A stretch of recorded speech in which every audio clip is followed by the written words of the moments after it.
Just very briefly, I acknowledge that you're looking at new community centres, and I acknowledge that that's the big gap, not just in new towns, not just in rural towns, but also in cities. And the Newcastle Action Group have fought for a long time. We all know that, all TDs. And they have fallen really between stools. They were led to go down one direction with the urban generation. They lost out on that, notwithstanding they had a brilliant application. So they are an absolute example of the big gap that's here. So I would hope you might comment a little more on that and when you hope to bring that to fruition. Thanks. Okay, thank you. What about now?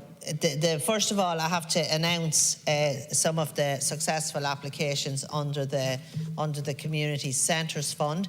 Now that's been assessed, and there's a lot of work on it.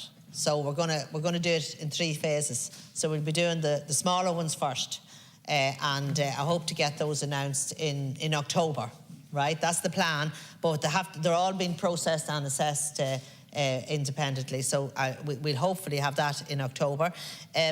In terms of the new fund, I'm working on it, and I take your point about the particular, it has been raised with me on a number of occasions, the Galway situation, and as I said, all I can say at the minute is that we're certainly looking to see what we can do around a new scheme. But you'll appreciate our 72 million to find for all the existing applications. So I'll do my best, but you'll all support me when I want more money.